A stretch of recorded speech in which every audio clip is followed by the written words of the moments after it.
ಎಲ್ಲರಿಗೂ ನಮಸ್ಕಾರ. ನಾನಿವತ್ತು ತೋರಿಸ್ತಿರೋದು ಅವರೆಕಾಳಲ್ಲಿ ಹುಳಿ ಸಾಂಬಾರ್ನ ಯಾವ ತರ ಮಾಡೋದು ಅಂತ.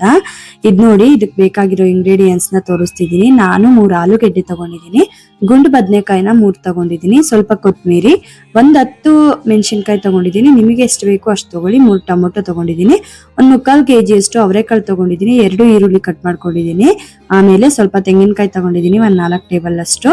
ಇವಾಗ ನೋಡಿ, ಇಲ್ಲಿ ತೋರಿಸ್ತಿದ್ದೀನಲ್ಲ ಹುಣಸೆ ಹಣ್ಣು ನಾನು ಎಷ್ಟು ತಗೊಂಡಿದ್ದೀನಿ ಅಂತ ನಿಮ್ಗೆ. ಆಮೇಲೆ ಒಗ್ಗರಣೆಗೆ ಕರಿಬೇವು ಮತ್ತೆ ಸಾಸಿವೆ ತಗೊಂಡಿದ್ದೀನಿ, ಅದಾದ್ಮೇಲೆ ಸ್ವಲ್ಪ ಜೀರಿಗೆ ತಗೊಂಡಿದ್ದೀನಿ, ಆಮೇಲೆ ಸ್ವಲ್ಪ ಗಸಗಸೆ ತಗೊಂಡಿದ್ದೀನಿ 1 ಟೇಬಲ್ ಸ್ಪೂನ್ ಅಷ್ಟು, ಆಮೇಲೆ ಧನಿಯಾ ಪುಡಿ ತಗೊಂತಿದ್ದೀನಿ, ನಾನು ಖಾರದ ಪುಡಿ ತಗೊಂತಿಲ್ಲ ಇದಕ್ಕೆ. ಇಲ್ಲಿ ನೋಡಿ 1 ಚಿಟಿಕೆ ಅಷ್ಟು ಅರಿಶಿನ ತಗೊಂಡಿದ್ದೀನಿ. ಇಷ್ಟೇ ಇದಕ್ಕೆ ಬೇಕಾಗಿರೋ ಇಂಗ್ರೀಡಿಯೆಂಟ್ಸ್. ಇಲ್ಲಿ ಕಾಣಿಸ್ತಿದೆಯಲ್ಲ, ಇಷ್ಟೇ ನೋಡಿ. ಇವಾಗ ನೋಡಿ, 1 ಕುಕ್ಕರ್ ಅಲ್ಲಿ ತಗೊಂಡಿರೋ ಅವರೆಕಾಳನ್ನ ತೊಳೆದ್ಬಿಟ್ಟು ಹಾಕೊಂತಿದ್ದೀನಿ. ಅದ್ರ ಜೊತೆಗೆ ಆಲೂಗೆಡ್ಡೆ ಕಟ್ ಮಾಡಿದ್ನಲ್ಲ ಅದನ್ನ ಕೂಡ ಹಾಕೊಂತಿದ್ದೀನಿ. ಇಲ್ಲಿ ಕಾಣಿಸ್ತಿದೆ ನೋಡಿ, ನಿಮ್ಗೆ ಕಾಣಿಸ್ತಿರ್ಬೇಕು ಯಾವ ತರ ಕಾಣಿಸ್ತಿದೆ ಅಂತ. ಈ ತರ ನಾನು ಯಾವ ತರ ಮಾಡಿ ತೋರಿಸ್ತೀನಿ, ನೀವು ಕೂಡ ಅದೇ ತರ ಮಾಡ್ಕೊಳ್ಳಿ. ಇವಾಗ 1 ಕಡ್ಡಿಗೆ 10 ಮೆಣಸಿನಕಾಯಿನ ಚುಚ್ಚಿ ಇಟ್ಟಿದ್ದೀನಿ. ಇವಾಗ 3 ಟೊಮೊಟೊ ತಗೊಂಡಿದ್ನಲ್ಲ ಅದನ್ನ ಕೂಡ ತೊಳೆದಿಟ್ಕೊಂತಿದ್ದೀನಿ. ಎಲ್ಲ ಕುಕ್ಕರಿಗೆ ಹಾಕಾದ್ಮೇಲೆ ಕೊತ್ತಂಬರಿ ಕೂಡ ತಗೊಂಡಿದ್ನಲ್ಲ ಆ ಕೊತ್ತಂಬರಿನೂ ಹಾಕೊಂತಿದ್ದೀನಿ. ಇಷ್ಟೇ ಇದಕ್ಕೆ ಹಾಕ್ಬೇಕಾಗಿರೋದು. ಮತ್ತೆ ಅರಿಶಿನ ತಗೊಂಡಿದ್ನಲ್ಲ ಅರಿಶಿನ ಕೂಡ ಹಾಕೊಂತೀನಿ. ಇದು ಮುಳುಗೋ ಅಷ್ಟು ನೀರ್ ಹಾಕೊಳ್ಳಿ, ನಿಮ್ಗೆ ಸಾಂಬಾರ್ಗೆ ಎಷ್ಟು ನೀರ್ ಬೇಕು.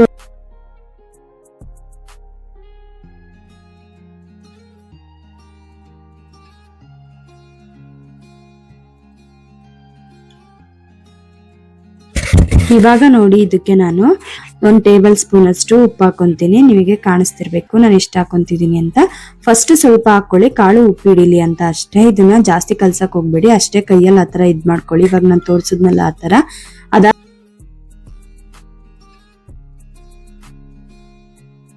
ಇವಾಗ ನೋಡಿ 1 ಚಿಟಿಕೆ ಅರಿಶಿನ ಕೂಡ ಹಾಕೊಂತಿದ್ದೀನಿ ಇದಕ್ಕೆ. ಇಷ್ಟೇ. ಇವಾಗ ಇದು 1 3 ವಿಷಲ್ ಬಂದ್ಮೇಲೆ ಆಗುತ್ತೆ ನಮಗೆ ರೆಡಿ. ಅಷ್ಟರಲ್ಲಿ ಖಾರಕ್ಕೆ 2 ಟೇಬಲ್ ಸ್ಪೂನ್ ಅಷ್ಟು ಎಣ್ಣೆ ಹಾಕೊಂಡು, ಇವಾಗ ನಾವು ಅದು ಎಣ್ಣೆ ಕಾದ್ಮೇಲೆ ಅದಕ್ಕೆ 1 ಟೇಬಲ್ ಸ್ಪೂನ್ ಜೀರಿಗೆ ಹಾಕೊಂತಿದ್ದೀನಿ. ನೋಡಿ ಕಾಣಿಸ್ತಿದೆ ನಿಮ್ಗೆ. ಜೀರಿಗೆ ಹಾಕೊಂಡಾದ್ಮೇಲೆ 2 ಈರುಳ್ಳಿ ಕಟ್ ಮಾಡ್ಕೊಂಡಿದ್ನಲ್ಲ ಅದನ್ನ ಕೂಡ ಹಾಕೊಂತಿದ್ದೀನಿ. ಇದು ಕಂಬಣ್ಣ ಬರೋವರ್ಗ ಚೆನ್ನಾಗಿ ಹುರ್ಕೊಳ್ಳಿ. ಇದನ್ನ ಒಂಬಣ್ಣ ಬಂದ್ಮೇಲೆ ಇದು ಸಾಕಾಗುತ್ತೆ ನಮ್ಗೆ ಹುರಿದಿರೋದು. ಯಾಕೆ ಅಂದ್ರೆ ನೀವು ಯಾವುದೇ ಕಾಳು ಸಾಂಬಾರಾಗ್ಲಿ ಹಳ್ಳಿ ತರ ಸಾಂಬಾರ್ ಮಾಡ್ಬೇಕು ಅಂದ್ರೆ ಈರುಳ್ಳಿನ ಜೀರಿಗೆನ ಹುರಿದ್ಬಿಟ್ಟು ಸಾಂಬಾರಿಗೆ ಹಾಕಿ, ಅದ್ರ ಟೇಸ್ಟೇ ಬೇರೆ. ನೀವೊಂದ್ಸಲ ಟ್ರೈ ಮಾಡಿ ನನ್ಗೆ ಹೇಳಿ ಯಾವ ತರ ಬಂತು ಅಂತ. ಇಲ್ಲಿ ನೋಡಿ ತೋರಿಸ್ತಿದ್ದೀನಲ್ಲ, ಈ ತರ ಮಾಡ್ಕೊಳ್ಳಿ ಸಾಕು. ಇವಾಗ ಕಾಯಿ, ಗಸಗಸೆ ಮತ್ತೆ ಧನಿಯಾ ಪುಡಿ ಹಾಕೊಂಡಿದ್ನಲ್ಲ ಅದಕ್ಕೆ ಇವಾಗ ಹುಣಸೆಹಣ್ಣು ತಗೊಂಡಿದ್ನಲ್ಲ ಅದನ್ನ ಕೂಡ ಹಾಕೊಂತಿದ್ದೀನಿ. ಇವಾಗ ಈರುಳ್ಳಿ ಮತ್ತೆ ಜೀರಿಗೆ ತಣ್ಣಗಾಗಿದೆ, ಸೊ ಅದನ್ನ ಕೂಡ ಹಾಕೊಂತಿದ್ದೀನಿ. ಇದ್ ನೋಡಿ, ಇಷ್ಟೇ ಇದಕ್ಕೆ ಹಾಕೊಂಡಿರೋದು. ಇವಾಗ ಅದು ವಿಸಲ್ ಬಂದ್ಮೇಲೆ ನಾವು ಅದನ್ನ ಕಾಳು ಟೊಮೊಟೊ ಎಲ್ಲ ಯಾವ ತರ ಬೆಂದಿದೆ ಅಂತ ನಿಮಗೆ ತೋರಿಸ್ತಿದೀನಿ ನೋಡಿ. ಈ ತರ ಬೆಂದಿರ್ಬೇಕು. ಅವಾಗ ನೀವು ಅದನ್ನ ಸಾಂಬಾರ್ಗೆ ಖಾರಕ್ಕೆ ಅದನ್ನು ಕಾಳು ಸಮೇತ ಮೆಣಸಿನಕಾಯಿ ಅದನ್ನೆಲ್ಲ ತಗೊಂಡು ಟೊಮೊಟೊನ ತೆಗ್ದು ಹಾಕೊಳ್ಳಿ. ಕೊತ್ತಂಬರಿ ಎಲ್ಲ ಹಾಕಿರ್ತೀವಲ್ಲ ಅದನ್ನೆಲ್ಲ ಸ್ವಲ್ಪ ತಗೊಂಡು, ಕಾಳು ಕೂಡ 1 3-4 ಟೇಬಲ್ ಸ್ಪೂನ್ ಹಾಕೊಳ್ಳಿ ಖಾರಕ್ಕೆ. ಅವಾಗ ತುಂಬಾ ಚೆನ್ನಾಗಿರುತ್ತೆ ಟೇಸ್ಟ್. ಇವಾಗ ನೋಡಿ, ನಾನು ಸಾಂಬಾರ್ ಮಾಡೋದು ಹೇಗೆ ಅಂತ ತೋರಿಸ್ತಿದೀನಿ. ಖಾರ ಎಲ್ಲ ರುಬ್ಬಿ ಆಯ್ತು. ಇವಾಗ 1 ಲಿಡ್ ಇಟ್ಬಿಟ್ಟು ಅದರಲ್ಲಿ 2 ಟೇಬಲ್ ಸ್ಪೂನ್ ಅಷ್ಟು ಎಣ್ಣೆ ಹಾಕ್ತಿದೀನಿ. ನೋಡಿ ನಿಮಗೆ ಕಾಣಿಸ್ತಿದೆ. ಎಣ್ಣೆ ಸ್ವಲ್ಪ ಕಾಯ್ಲಿ ಚೆನ್ನಾಗಿ. ನಮ್ಮನೇಲಿ ಕೂಡ ಗ್ಯಾಸ್ ಖಾಲಿ ಆಯ್ತು, ಸೊ ನಾನು ಅದಕ್ಕೆ ಕೆಳಗಡೆ ಮನೆಗೆ ಹೋಗಿ ಮಾಡ್ಕೊ ಬಂದೆ, ವಿಡಿಯೋ ಅರ್ಧ ಆಗುತ್ತಲ್ಲ ಅಂತ. ಇವಾಗ ನೋಡಿ ಎಣ್ಣೆ ಕಾಯ್ದಾಯ್ತು. ಇವಾಗ ಜೀರಿಗೆ ಮತ್ತೆ ಸಾಸಿವೆ ಹಾಕ್ತಿದೀನಿ. ಅದಕ್ಕೆ ಕಾಣಿಸ್ತಿದೆಯಾ ನಿಮ್ಗೆ? ಅದು ಚಟಪಟ ಅಂತ ಸಿಡಿಬೇಕು, ಆವಾಗ ಟೇಸ್ಟ್ ಚೆನ್ನಾಗಿರುತ್ತೆ. ಜೀರಿಗೆ ಹೊಡೆದ್ರೆ ಚೆನ್ನಾಗಿರುತ್ತೆ ಅಂತ ಹೇಳ್ತಾರೆ ಅಷ್ಟೇ.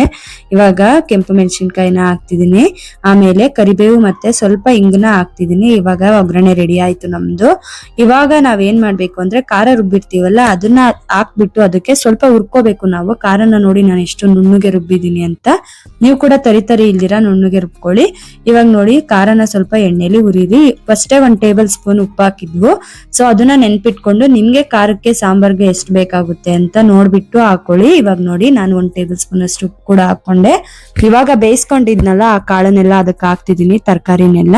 ನೀವ್ ಇದಕ್ಕೆ ಬೇರೆ ತರಕಾರಿಗಳನ್ನ ಕೂಡ ತಗೊಂಡ್ರು ಚೆನ್ನಾಗಿರುತ್ತೆ, ಬಟ್ ಹುಳಿ ಸಾಂಬಾರ್ಗೆ ಆಲೂಗೆಡ್ಡೆ ಮತ್ತೆ ಮುಳಗಾಯಿ ತಗೊಂಡ್ರೇನೆ ಚೆನ್ನಾಗಿರೋದು.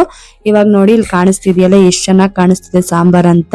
ಇಲ್ಲಿ ನೋಡಿ ಕುದೀತಿದೆ, ಇವಾಗ ಕುದಿಯಕ್ ಬರುತ್ತೆ, ಅವಾಗ ನಾನು ನಿಮಗೆ ತೋರಿಸ್ತೀನಿ.